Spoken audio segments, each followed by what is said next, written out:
Hi everyone, it's Brittany and Katie with the Q team in Rochester, New York, and we are back today to address a point that a lot of our buyers are coming across, and that's waived inspections.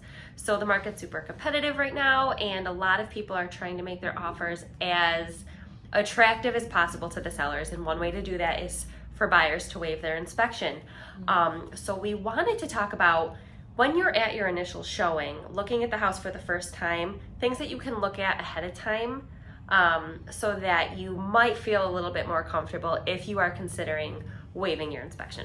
Absolutely. And we're not necessarily saying that you should or have to, but we are just want to make the point that that is one of the negotiating or competitive factors that buyers are considering now in this market when they're trying to compete up against 5-10 other offers. So if it is a consideration and that is something that you feel comfortable with, that's why we wanted to just kind of address some of those things to look at so that you can feel 100% or as confident as possible to do so. So the first biggest ticket item that we usually tell our buyers to pay attention to is a roof. A roof is usually one of the biggest expenses that you'll have to take on if you have to replace it. Right. So having an idea of how old the roof is, if the seller knows the age of the roof or can disclose it.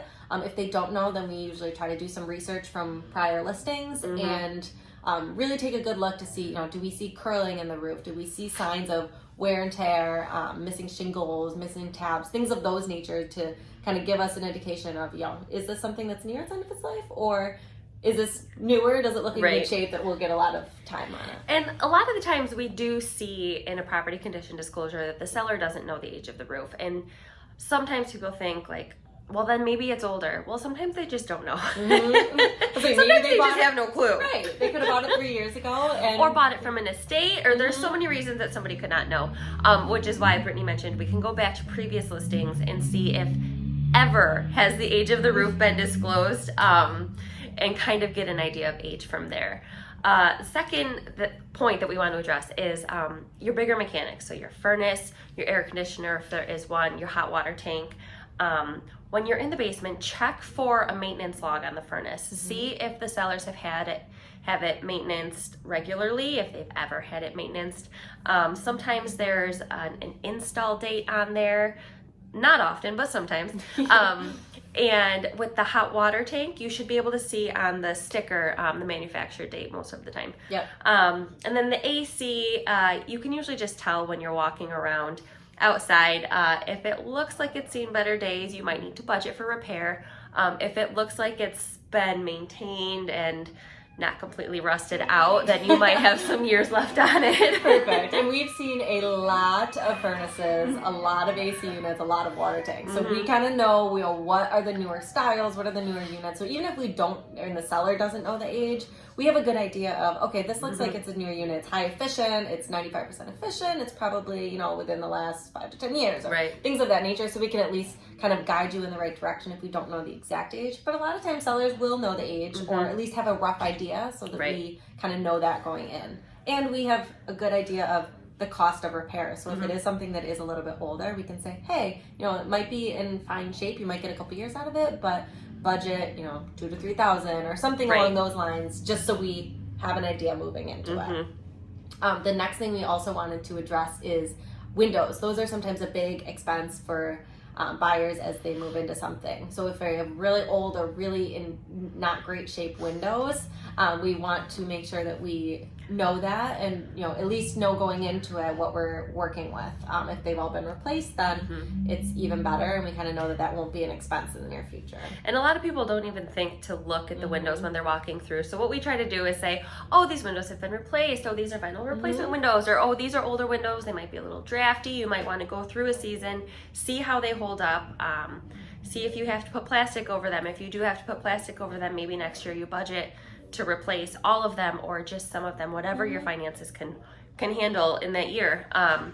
But that is just something that people don't think to look at, but inspectors usually just keep an eye on.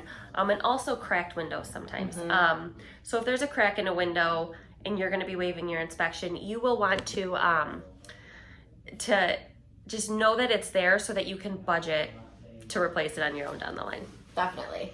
So the next item that is usually another biggie with the roof is foundation issues. So obviously, and most people, if they watch HGTV or if they just heard of people, they know that a foundation is a big ticket item. So we do our due diligence when we're walking through to kind of really take a good look at what does the block look like. Are there any cracks that we see in the foundation? Is there any bowing, any shifting, anything like that? Any signs of water infiltration, things along those lines that might pose a bigger concern that we want to get looked at, or if it all looks in really good shape and we're not seeing any signs of any issues or cracks or anything like that, it can be more reassuring. And something to think about is if the basement is finished, even if you have an inspector go in, he's not going to be able to take down the walls. So the best thing to do is kind of use your nose and see if it smells musty, or if you see any areas that have wet, whether they use drywall or paneling or whatever they use to finish it, wet or damaged or anything of this sort. And also with super old foundations, so if you're looking at a house that was built in the 1900s, those are probably going to be rock foundations. Those generally do have and carry more cracks than a regular foundation. And we just have to prepare buyers when they are considering a house that is built in the sometimes late 1800s, sometimes early 1900s, that is not something that's super uncommon. An inspector would probably tell you to patch it up best you can, but it's just old. Absolutely. And it's been there for a long time. Right, so. It's been standing a long time.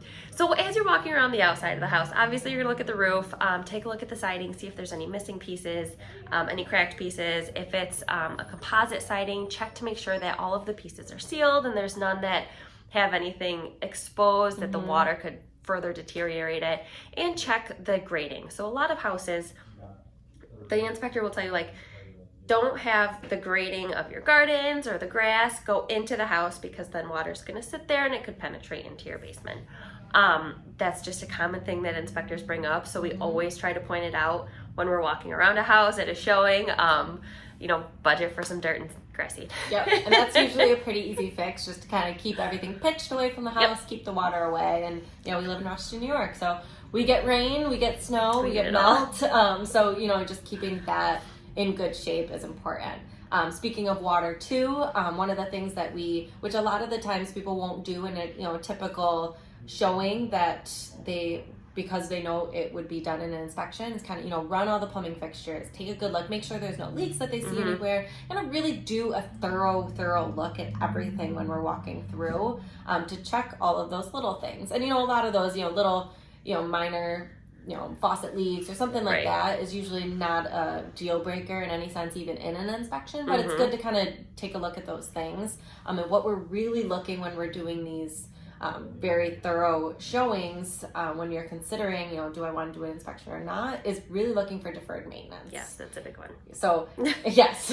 I can tell there's a lot. usually signs when you can tell that, a current owner or a seller has deferred on keeping up with their home, or, not done the proper things to, update and maintain.